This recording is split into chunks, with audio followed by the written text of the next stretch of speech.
In this scenario 8, I'm sharing a time that I reported harassment at work. This experience taught me that my legal protections don't just cover my coworkers, but also behaviors from clients and vendors. I also further learned the importance of speaking up for myself to affirm that I indeed feel uncomfortable because of the situation. By speaking up, I was able to reach a resolution that worked for me so that I felt safe and comfortable in my work environment once again. Scenario 8. Reporting harassment from clients or vendors at work.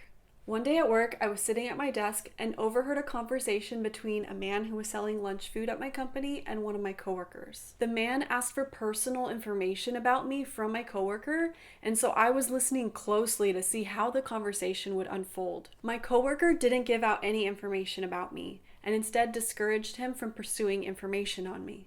To me, it sounded like the vendor wanted to look me up on social media. I felt so uncomfortable hearing this, fearful even, and was so relieved that my coworker didn't give him my information. But this uncomfortable feeling continued as I kept thinking about how this man was going to my coworkers to ask for personal information about me. He wasn't going to me directly. I realized that after this, I would be avoiding interacting with him. And he would come into our office every single day at lunch in the middle of the lobby, and so it would basically block me off from accessing half of my company's building. I realized that every day around noon, I would be checking the clock to see if he was in and avoiding him. And if I had a meeting in, say, the opposite side of the office, I would feel so nervous just walking past him to get to that meeting. This was definitely going to be affecting my work and my movement through my office. I realized that I couldn't just leave this alone. This was going to negatively affect my work. And if he did try to pursue more information about me or something worse happened, like he were to follow me home, I wouldn't have any kind of proof that I've overheard this conversation and I knew that he may do something like this because I didn't report. So I knew I needed to do something. I needed to speak up. I had to act. Step 1, applying the resilience mindset. You can see that at this point in time, I had not developed the resilience mindset, but it was in its infancy. I knew that in order to do my best work, I had to feel safe and comfortable, and that my employer would be negatively affected if my work suffered because of this. Previously, when I navigated harassment, I didn't really have this mindset instilled in myself. It really caused me to struggle when navigating harassment. I didn't know what the right thing to do was. And I put a lot of pressure on myself to do things perfectly. Like I said, I knew that to do my best work, I had to be able to move freely and feel safe in my work environment. And I had a right to move freely about my workplace and feel safe in my workplace. These are number 1 and number 2 of the resilience mindset. I knew that I had no control over the situation, and so if it did escalate, I had to take care to protect myself now. And that's number 3 of the resilience mindset. It took me about 10 years of working and learning in male-dominant STEM fields and being harassed countless times, as you can see, to learn and instill this resilience mindset within me. It was definitely not an overnight process. And when this incident happened to me where this man was asking about my personal information, I also in the back of my mind realized that this was an opportunity for me to practice navigating harassment. This man was a vendor of my workplace, so he was totally unaffiliated with my company. This meant it was almost like a test of whether my company's human resources and management could protect me in a minor incident. This is number 4 of the mindset. Also, since in previous cases when I was harassed, my mental and physical health suffered, I knew that I had to act to protect my mental and physical health. And that's number 5 of the resilience mindset. Step 2, applying the reporting framework.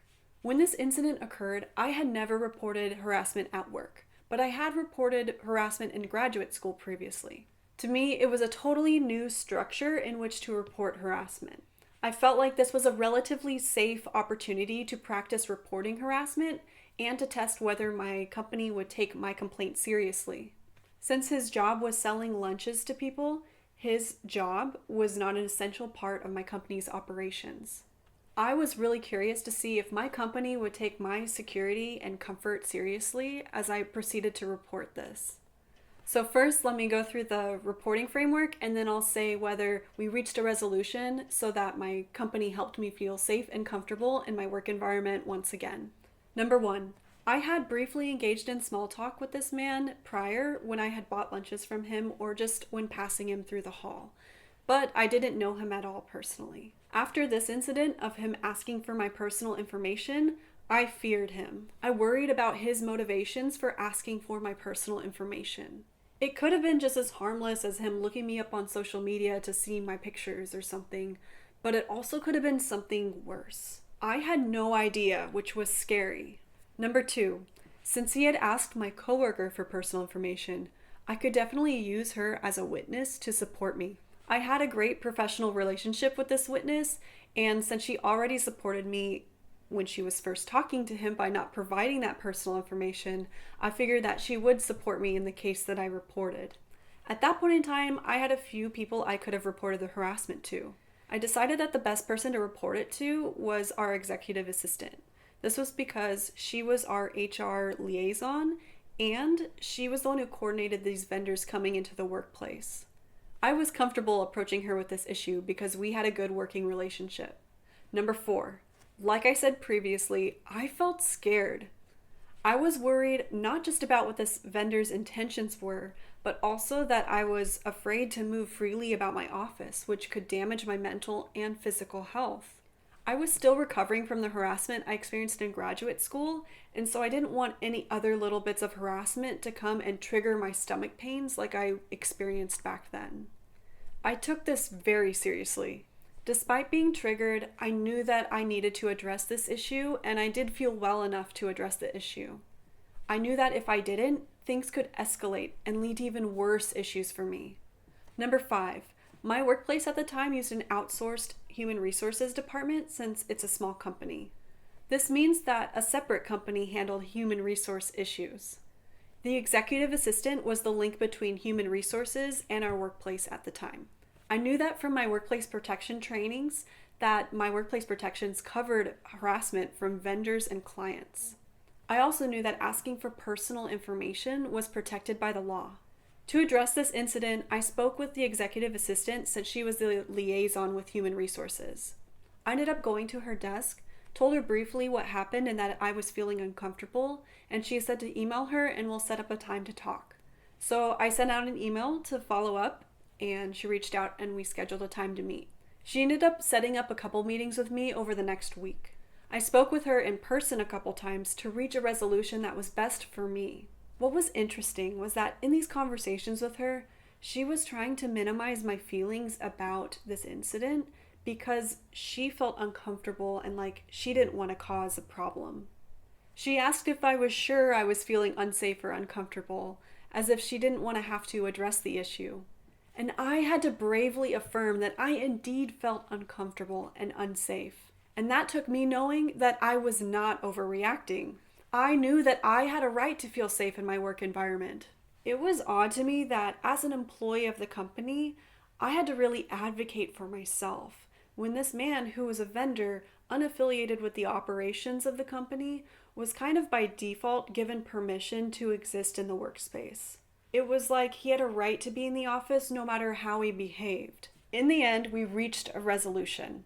He would be serving foods outside of the office in the lobby, and his supervisor would tell him to act more professional. I felt comfortable with this resolution because he would no longer be in our office and thus impeding my movement through the office. I wouldn't have to interact with him unless I chose to do so. But I don't really think this man learned that asking personal information about people in my workplace is inappropriate and illegal. The action of telling him to ask professional without defining what professional means or telling him exactly why he's being told to act professional maybe doesn't make it a learning experience for him. It might have just made him confused, if anything. He probably doesn't know what he did wrong. I was a little disappointed that this couldn't be a learning experience for him. Professional is a term that describes a whole assortment of characteristics.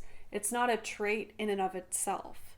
Professional in one workplace can mean something different from professional in another workplace. Overall, I was grateful that my workplace worked with me to make sure that my environment was safe. Even though the executive assistant questioned me because she didn't want to be confrontational and address it, I was so proud of myself for saying that I indeed was uncomfortable and working to get the situation resolved. If you ever feel uncomfortable in your work environment, it will impact your work, and so your company should want you to take action. Tell your boss, HR, or someone you trust.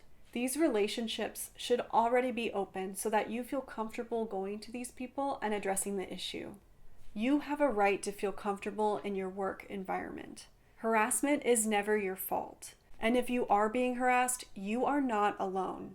Well, you did it. You made it through all the scenarios.